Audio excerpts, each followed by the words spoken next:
Legal Shadows. Chapter 1. The New Client. The sun was setting over downtown Atlanta, casting long shadows against the gleaming skyscrapers. In his small but cluttered office, Daniel Keene, a young attorney with a sharp mind and a wavering confidence, was finishing up another day of tedious paperwork. He had been working at Mather & Harlan, a mid-sized law firm, for just over 3 years. It wasn't the big leagues, but the cases were enough to pay his bills, and occasionally, something came along that made the legal grind interesting. But nothing could have prepared him for the knock at his door that evening. Daniel glanced at his watch. 6:45 p.m. The office was empty. His colleagues had long since left for their after-hours drinks or home lives, leaving Daniel alone with the buzzing hum of the fluorescent lights. He opened the door to find a man standing there, mid-40s, with thinning hair and a cheap suit that seemed to hang off his thin frame. "Mr. Keene?" the man asked, his voice gravelly, as if he'd been chewing on broken glass. "Yes, that's me. How can I help you?" "I've got something sensitive," the man said, glancing nervously over his shoulder as if expecting someone to be watching. "Can I come in?" Daniel hesitated for a moment, his instincts already alert. But he nodded and stepped aside, gesturing to the chair in front of his desk. The man sat down, fidgeting, his eyes darting around the room like a trapped animal. "My name's Edward Mercer," he began, leaning in, "and I've got a case that I think will interest you. It's not a typical legal case, though." Daniel leaned back in his chair, folding his arms. "Go on." Mercer swallowed hard. "I work for Caldeon Corp, one of the big fish, but they've been doing things that are not just unethical but downright illegal. And I have proof." Daniel's mind started racing. Caldeon Corp was a giant in the tech industry. Any case involving them would be career-defining or career-ending depending on how it played out. But something about Mercer's demeanor didn't sit right with him. "Why me? Why come to a mid-level attorney like myself? You could have gone to anyone, someone bigger." "Because I can't trust anyone bigger," Mercer replied, his voice lowering. "They have ties, connections. You know how it works. If I go to them, Caldeon will know before I even walk out the door. But you, no offense, you're small time. They won't see you coming." Daniel's skepticism flared, but so did his curiosity. He had always wanted to break into the big leagues, and this could be his shot. "What exactly are we talking about here?" Mercer opened the leather briefcase he had been clutching and pulled out a folder, placing it on the desk between them. "This is just the beginning," he said, his voice barely above a whisper. "Financial records, transactions off the books, cover-ups. They're involved in things that could destroy lives, and I want to bring them down."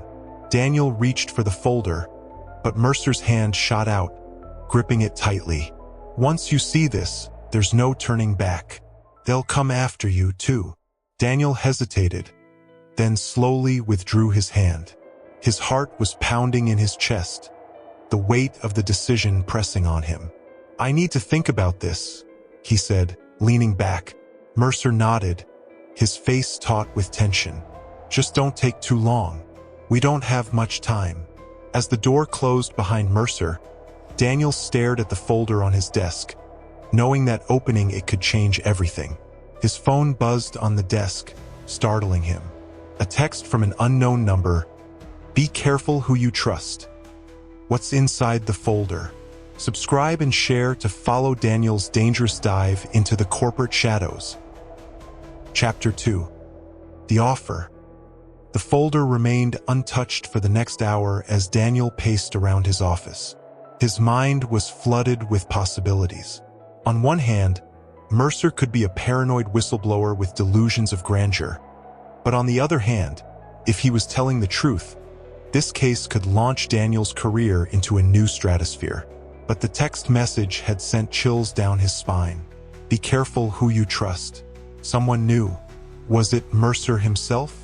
Or had Caldeon's reach extended further than he had imagined? He finally decided to open the folder. Inside were a series of documents, bank transfers, emails, and internal memos, all with a common thread. Large sums of money being funneled through shell companies, accounts linked to offshore entities, and employees disappearing from the records. A cold sweat broke out on Daniel's brow. This wasn't just some corporate misdemeanors. This was full-scale fraud, money laundering, and possibly worse. The evidence was overwhelming yet terrifying. If he took this on, there would be no turning back. A small voice inside warned him of the consequences, but the larger, more ambitious part of him drowned it out. The phone rang again. This time it wasn't a text, but a call from a number he recognized. "Daniel Keene," he answered, trying to keep his voice steady. "Mr. Keene." The voice on the other end was silky smooth, with an edge of authority. "I represent Caldeon Corporation.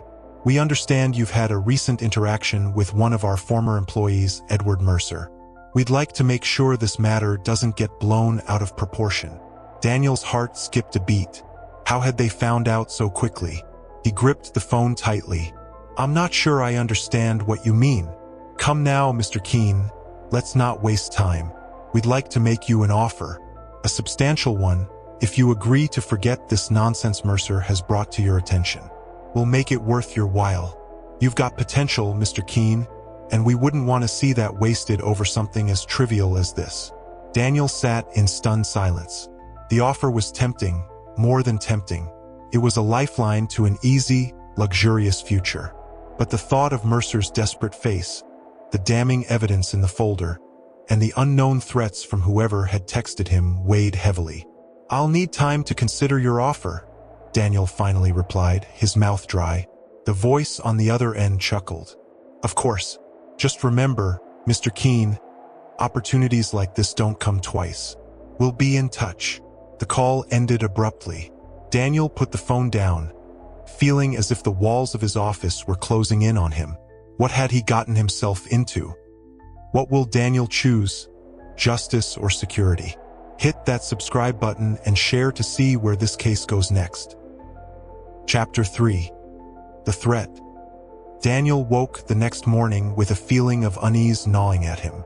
The folder Mercer had left behind still sat on his desk, its presence like a weight, pulling him deeper into something he wasn't sure he could handle. The call from Caldeon Corp's representative replayed in his mind. They had made it clear that this case was no small matter, and their offer had sounded more like a veiled threat. Still, he knew that backing down wasn't an option.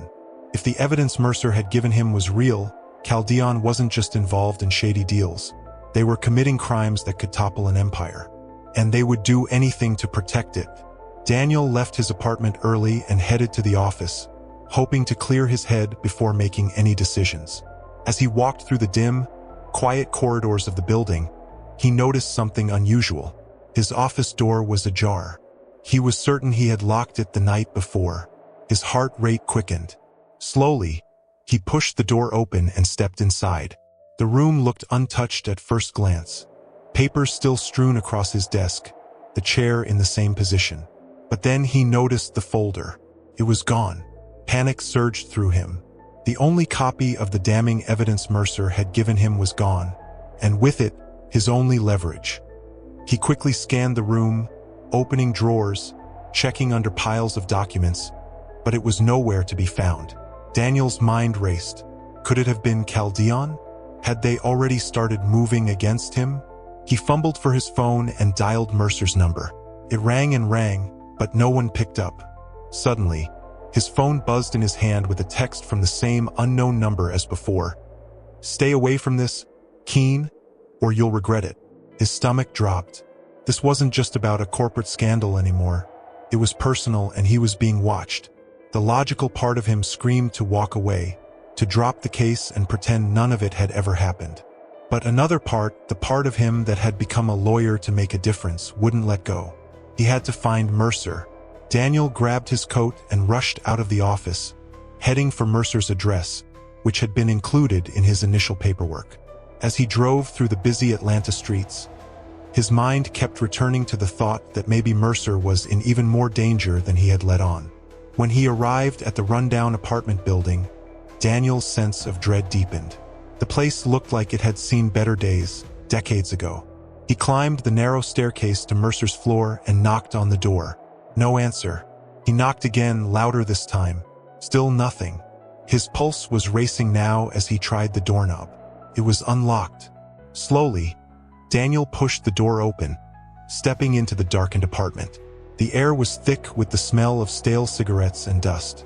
"Mercer," Daniel called out, his voice echoing in the empty space. No response. He moved cautiously through the apartment, scanning each room until he reached the bedroom. The door was half open, and inside, the room was a mess. Drawers pulled out, clothes scattered across the floor. And then he saw it. On the bed was a small trail of blood, leading to the bathroom. The door to the bathroom was slightly ajar, and the sound of a dripping faucet filled the silence. Daniel pushed the door open. Inside, Mercer lay crumpled on the floor, his body motionless. Blood had pooled beneath him, and a sickening realization hit Daniel like a punch to the gut. Mercer was dead. How far will Daniel go now that the stakes have turned deadly?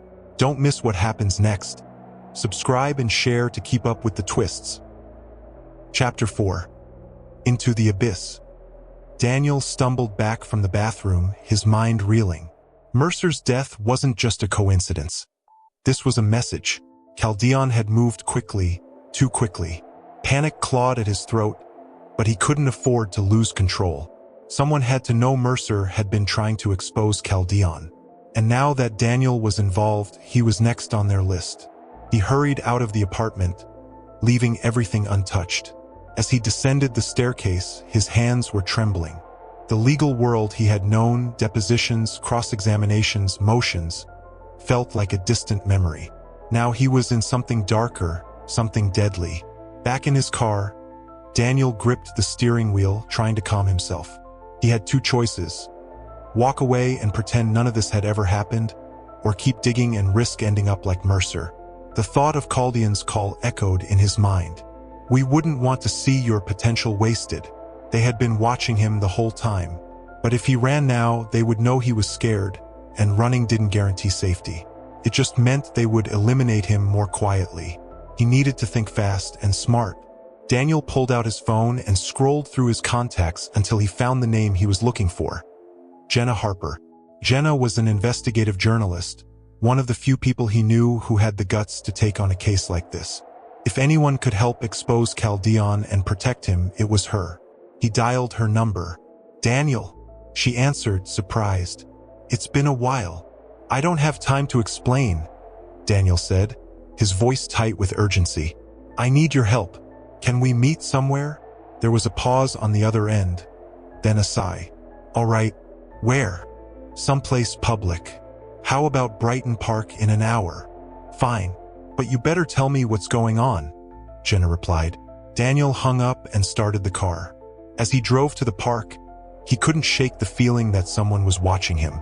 Every car behind him, every pedestrian on the sidewalk, it all felt like part of a larger conspiracy closing in on him. When he arrived at Brighton Park, Daniel parked his car a few blocks away and made his way toward the benches near the fountain. He spotted Jenna sitting alone, wearing sunglasses and sipping from a coffee cup.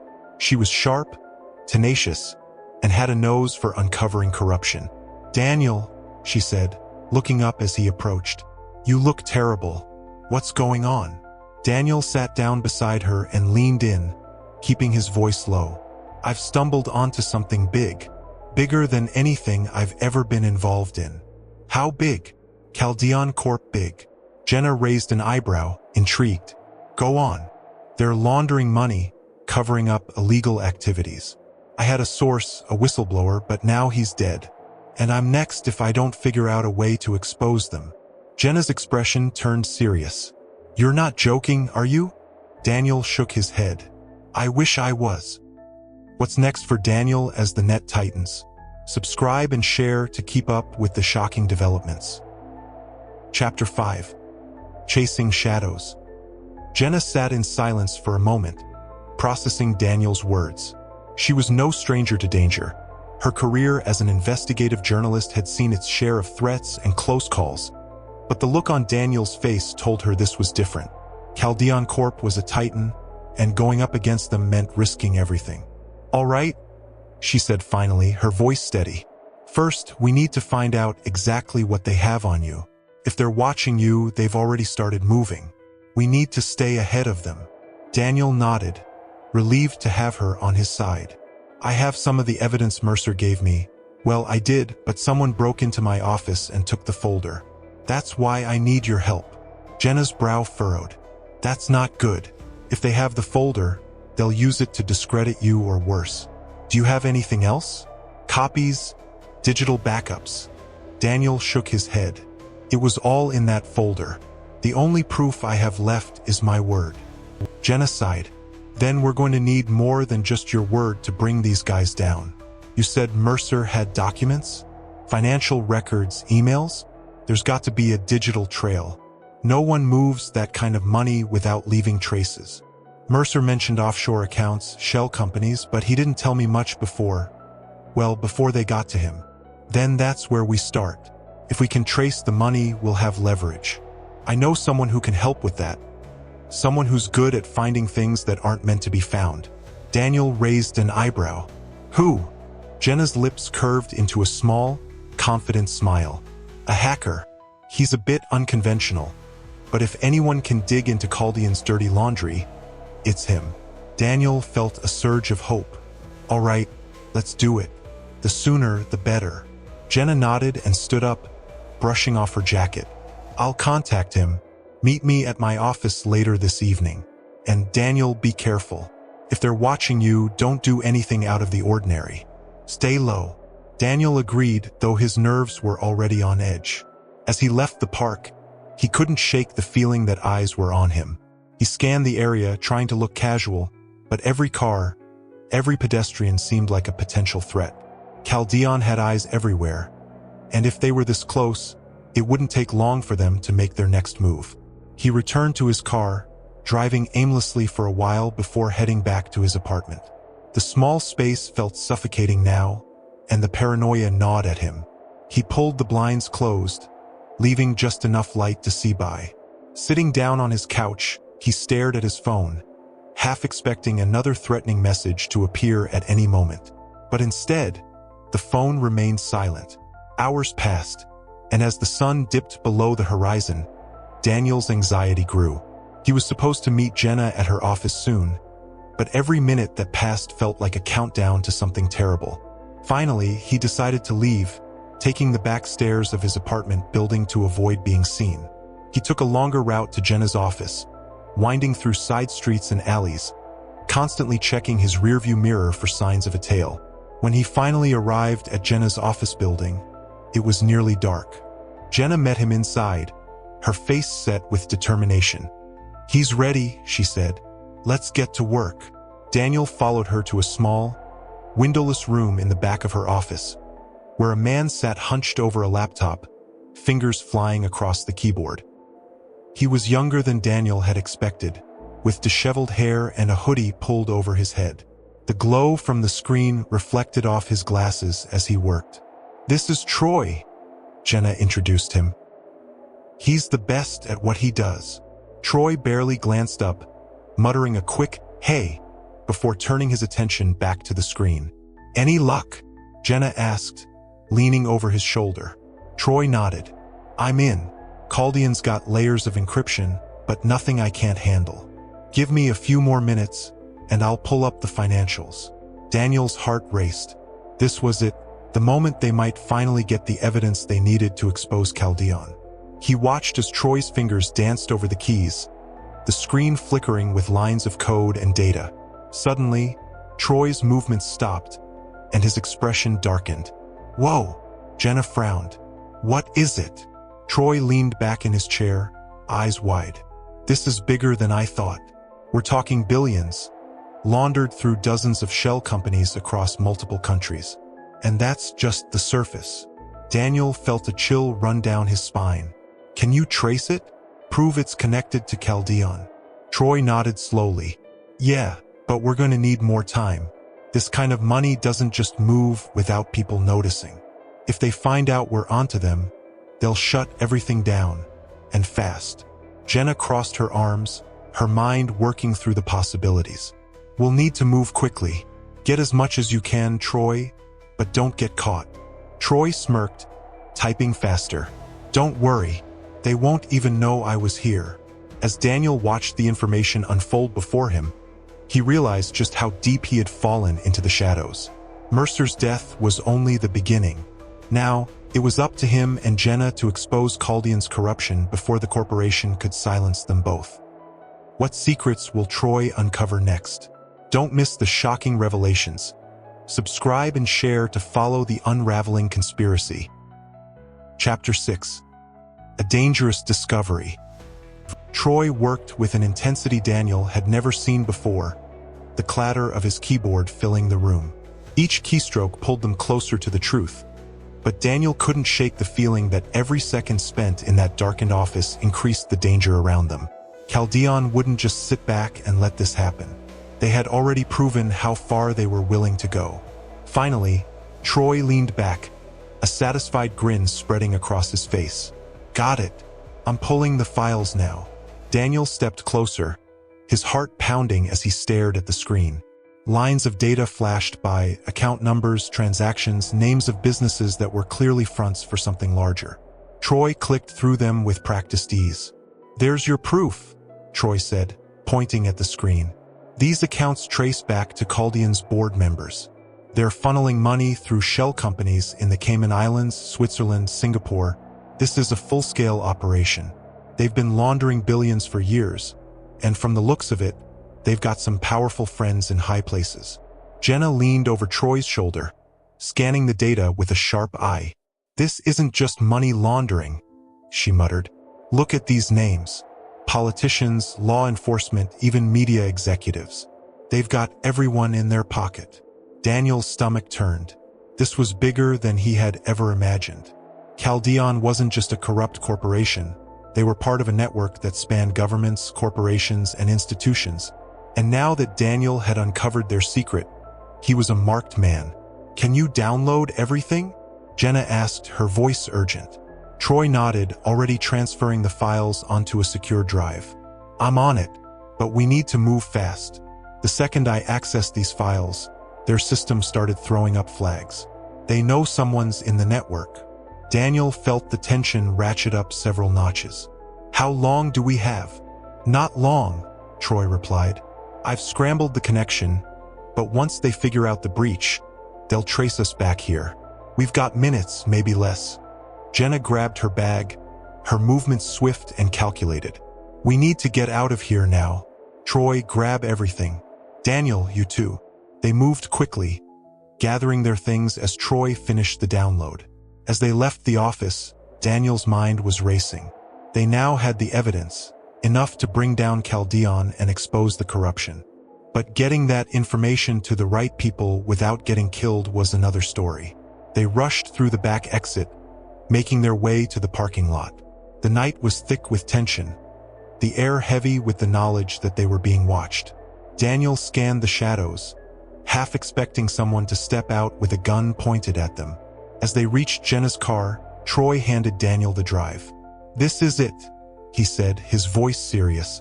This is everything we need to take them down. But if they catch us with this, we're dead. Daniel nodded, his grip tightening on the drive. We'll make sure they don't. Jenna started the car, her eyes scanning the rearview mirror. We need a place to lie low until we figure out our next move. Somewhere they won't expect us.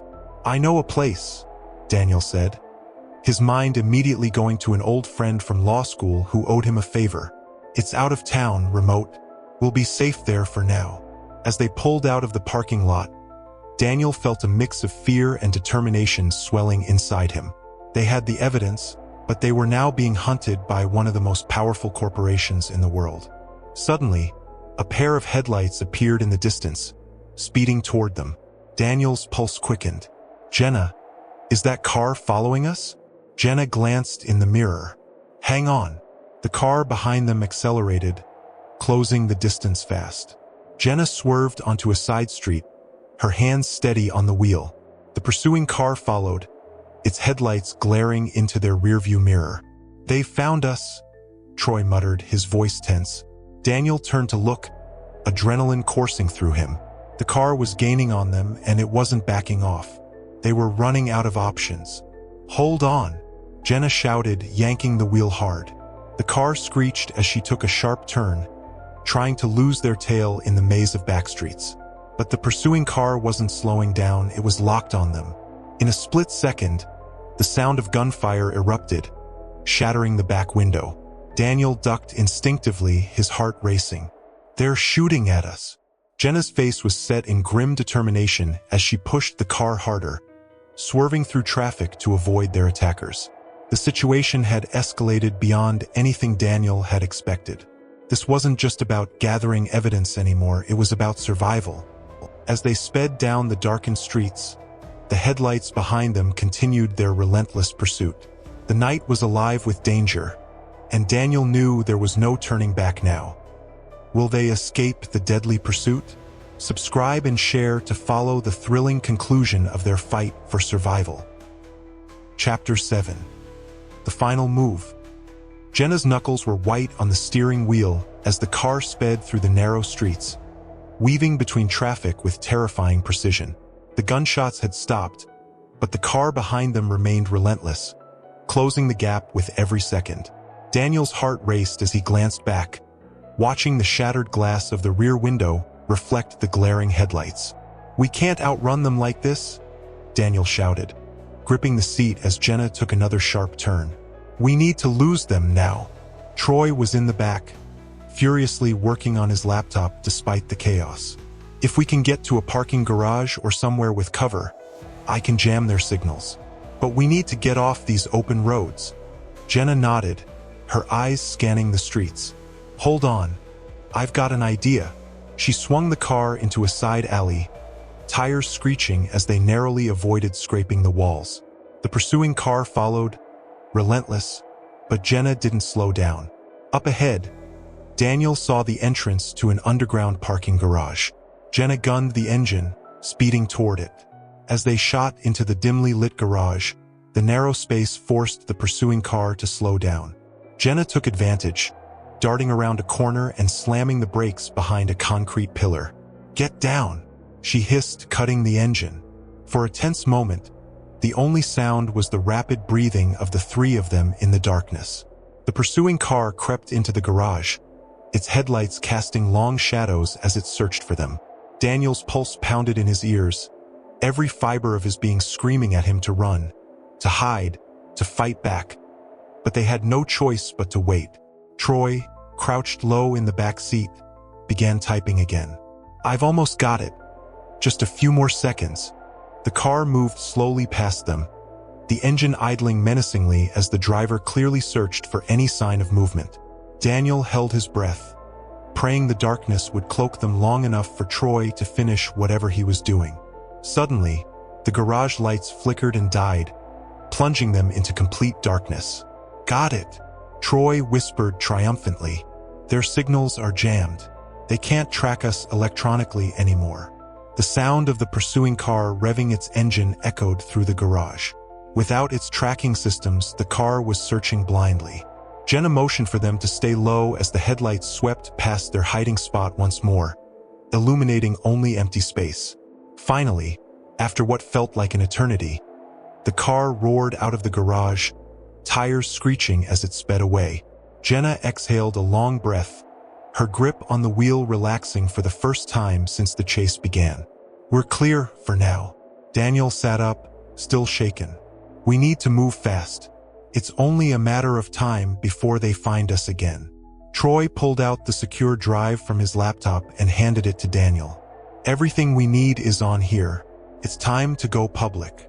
Jenna nodded in agreement, her eyes still scanning the garage as if expecting the car to return any second. "We've got the proof, but we need the right platform. We can't just hand this over to anyone. Caldeon has too many people in their pocket." Daniel's mind raced. The power Caldeon wielded extended far beyond the legal system, but they couldn't hold this evidence back forever. "What about the press?" he suggested. "Someone outside Caldeon's sphere of influence." Jenna's eyes lit up. "I've got a contact at the Sentinel. They've been looking into Caldeon for months, but they haven't been able to get anything concrete. This would blow the entire thing wide open. Daniel nodded, feeling a glimmer of hope amidst the chaos. Let's do it. They left the garage cautiously, sticking to side streets and avoiding main roads. Every shadow felt like a threat, every distant engine a potential pursuer. But they made it to the agreed-upon meeting point, a nondescript cafe on the outskirts of town, far from Caldeon's reach. Inside, Jenna's contact was waiting, a seasoned reporter named Marshall Price. He was a man in his late 50s, with a sharp gaze that told Daniel he was no stranger to dangerous stories.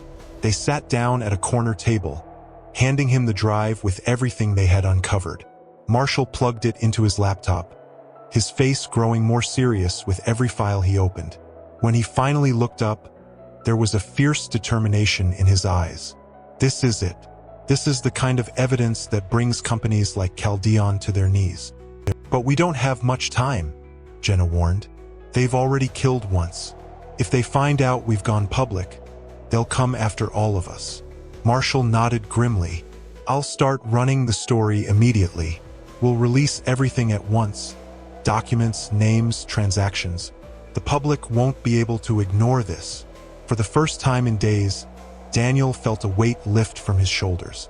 The end was finally in sight. But as he sat there, the realization of how much they had lost sank in. Mercer was dead, and they had narrowly escaped the same fate.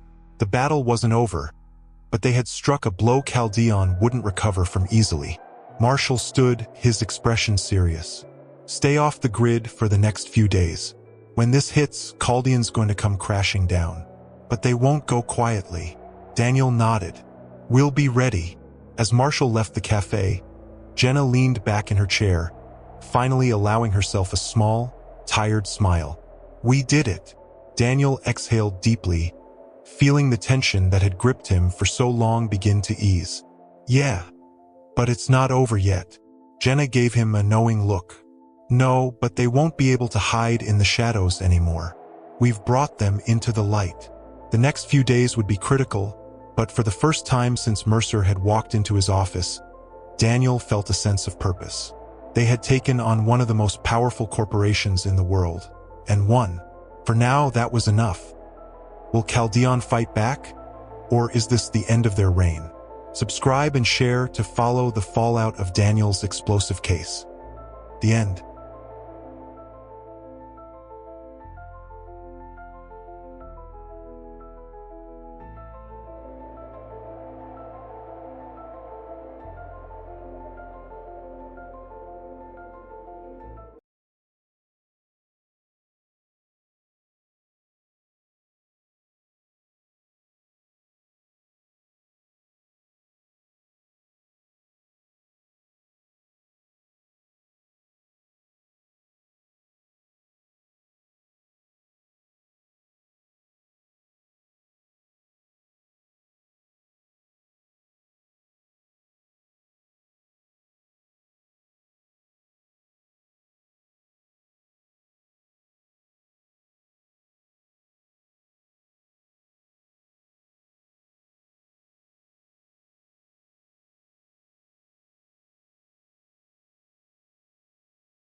If you enjoyed our story, subscribe to our channel and turn on notifications.